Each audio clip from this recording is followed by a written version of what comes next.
Hello दोस्तों, कैसे हो आप सभी। भाई उम्मीद करता हूँ सबकी एसएससी जीडी की तैयारी अच्छी खासी चल रही होगी। और भाई जिनका भी एग्जाम है आने वाली शिफ्ट में, आगे आने वाली शिफ्ट में, तो भाई आप लोग अच्छे से पढ़ते रहो। मुझे पता है लास्ट में जिसका भी एग्जाम रह जाता है उसकी बुद्धि खराब होती है और ज़्यादा एनालिसिस देखने की ज़रूरत नहीं है। और इस वीडियो के बाद में तो आप बिल्कुल भी एनालिसिस वगैरह मत देखना। मैं आपको इस वीडियो में क्लियर कर दूंगा पेपर कैसा पूछा जा रहा है और कैसा पूछेंगे ये लोग जो है लास्ट तक। एसएससी का भाई एक पैटर्न रहता है, उसी पैटर्न पर जो है एग्जाम करवाते हैं ये लोग। ठीक है भाई। अगर उससे पहले आपने मेरे इस चैनल को सब्सक्राइब नहीं किया है तो भाई एक छोटा सा बस वहाँ पे बटन दिख रहा है सफेद सा, उसे दबा दो सब्सक्राइब। और भाई कमेंट कर देना अगर कुछ भी आप लोग अगर मेरी शिफ्ट में थे। मेरा पेपर था 28 अप्रैल, फर्स्ट शिफ्ट। ठीक है। तो भाई सबसे पहले मैथ की बात करूंगा तो देखो मैथ में मोटा मोटा बता दे रहा हूँ आप लोगों को। मेंसुरेशन से भाई दो से तीन क्वेश्चन आ रहे हैं। बस फार्मूले रट जाना 2D 3D के। उसके बाद में जो टाइम एंड डिस्टेंस से ट्रेन वोट एंड स्ट्रीम, और उसके बाद में जो प्रॉफिट लॉस है, ये सब पढ़ के आना भाई। देखो इनका कोई फिक्स नहीं है, ये हर शिफ्ट में क्वेश्चन को बदल बदल के पूछ रहे हैं। कभी किसी चैप्टर से डाल रहे हैं तो कभी किसी चैप्टर से डाल रहे हैं। तो भाई एक चीज पे तुम जो है निर्भर मत रहना, फिर बाद में कहो कि पेपर खराब हो गया। तो इसलिए मैं आप लोगों से मना कर रहा हूँ कि एनालिसिस देख के अपनी बुद्धि खराब ना करो। ठीक है। अब मैं आपसे बात करूंगा अगर मैथ में कितने क्वेश्चन करने लायक हैं। बाकी देखो देखो मुझे तो भाई कुछ ऐसा लगा नहीं कि एक भी क्वेश्चन छोड़ने लायक था। बाकी देखो इसमें स्कोर आप लोग अगर अच्छे से मैथ पढ़े हो, अगर एवरेज हो तुम, फिर भी 18-19 क्वेश्चन बना के आओगे और बढ़िया तुम्हारा मैथ है तो आप 19-20 क्वेश्चन इजीली करके आ जाओगे। बात करूँ रीजनिंग की तो भाई रीजनिंग में आप लोगों ऐसी कोई चीज़ नहीं है जो नहीं करने लायक है। बाकी मैं आप लोग को फिर भी बताऊं, देखो सीटिंग अरेंजमेंट से 2 से 3 क्वेश्चन थे जो कि आपको टाइम टेकिंग लगेंगे अगर आप लोगों ने एसएससी जीडी को तारीख रख के पढ़ाई की है तो। अगर आप लोगों ने अदर किसी एग्जाम की तैयारी की जैसे यूपी पुलिस कांस्टेबल एसआई वगैरह की, तो आप इजीली, बता रहा हूँ तुम्हें, रीजनिंग में आप 18-19 क्वेश्चन इजीली करके आ जाओगे। कैलेंडर से क्वेश्चन हाँ एक आ रहा है, ज़्यादा नहीं आ रहा है। जो लोग हवा बना रहे हैं 3 से 4 क्वेश्चन आ रहे हैं, 3 से 4 क्वेश्चन आ रहे हैं। और इनइक्वलिटी इनइक्विटी क्या है, कुछ नहीं आ रहा भाई। ईजी है सब, सब करके आ जाओगे तो।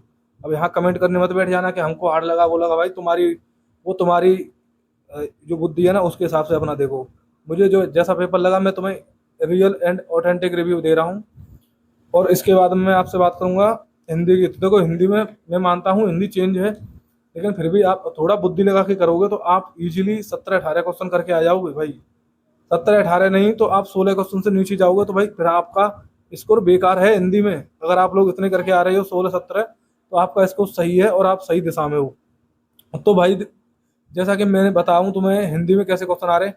हिंदी में जो चीज़ पहले पूछी जा रही थी वो सब खत्म कर दी है इन्होंने। जो विभागीय हिंदी होती है, प्रशासनिक हिंदी, वो पूछी जा रही है। तो भाई उसी पे तुम ज़्यादातर से फोकस करना अगर आप पढ़ना चाह रहे हो तो। और जो क्लोज टेस्ट है वो खत्म कर दिया है। अब एक पैसेज दे रहे हैं वहां से, उसमें से क्वेश्चन छाटने हैं बस।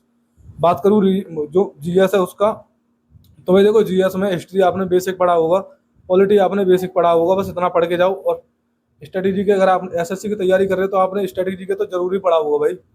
और स्टेट इसके बाद में आपसे बात करूंगा बाकी जो इकोनॉमिक्स वगैरह से थे क्वेश्चन, और अदर टॉपिक से क्वेश्चन आ जाते हैं। करंट वारंट से कोई क्वेश्चन नहीं मुझे देखा। और उसके बाद में देखो एक क्वेश्चन था 2025 का करंट का, तो ज़्यादा करंट वारंट पढ़ने की जरूरत नहीं है। और अगर ये चेंजेस करते हैं तो मैं कह नहीं सकता, बाकी तो मुझे कुछ ऐसा क्वेश्चन लगा नहीं था। और भाई कुछ नहीं है अगर हिंदी में आप लोग, हाँ मैं मानता हूँ, हाँ जीएस में, अगर आप लोग जीएस में भाई 13-14 क्वेश्चन बना के आ रहे हो तो अच्छा है, क्योंकि जीएस भाई इनकी हार्ड है। जीएस ही मुझे हार्ड लगी, उसके बाद में मुझे हिंदी में भी कुछ ऐसा नहीं लगा। हिंदी में आपको 2 से 3 क्वेश्चन परेशान करेंगे, उसके बाद में कुछ भी परेशान करने लायक नहीं है इस पूरे पेपर में। अब मैं आपको एक सेफ स्कोर की बात करूँ कितना, देखो भाई इसे सेफ मत मानना, आपकी अपनी शिफ्ट देख लेना कौन सा। ऐसा ना हो कहीं हार्ड आ जाए, आप लोग दिमाग में लेके बैठे हो इतना उसने बताया है मैं उसी के हिसाब से करूँगा, तो वहाँ पे भाई फिर तुम देखो तुम्हें नॉर्मलाइजेशन फायदा हो और आप ज़्यादा तुक्का मार के आ जाओ, उससे भी कोई फायदा नहीं है। ठीक है। अगर आप लोग मोटा मोटा मैं आप लोगों को बताऊं, अगर 65-66 क्वेश्चन करके आ रहे हो तो सेफ हो। ठीक है। और ऐसा ही इतना ही मेरा, शायद इससे 1-2 क्वेश्चन कम या ज़्यादा लगा लो, इतना ही मेरा हुआ होगा मुझे यहाँ तक उम्मीद है।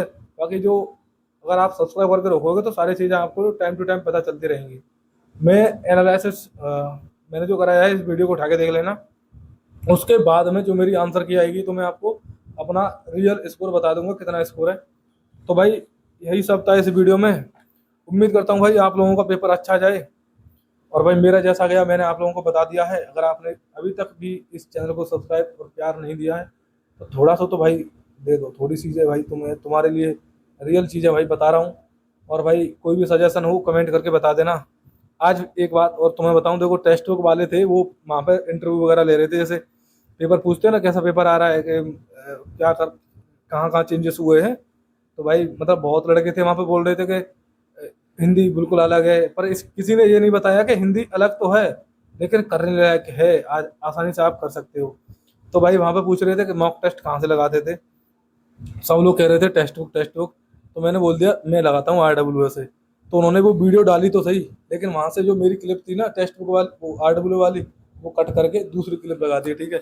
मतलब हाँ मेरा है, दिखाया तो है, लेकिन जो RWA का नाम बोला था वो हटा दिया है, टेक्स्ट बुक का बोला था वो रख दिया। बताओ कितनी सेल्फिश है यार, हद है। ठीक है भाई, मिलेंगे आपको किसी और नेक्स्ट वीडियो में, तब तक के लिए थैंक यू, जय हिंद। आप लोग भाई जवान हो, और भाई कुछ नहीं है, आसानी से करते रहो, हो जाएगा।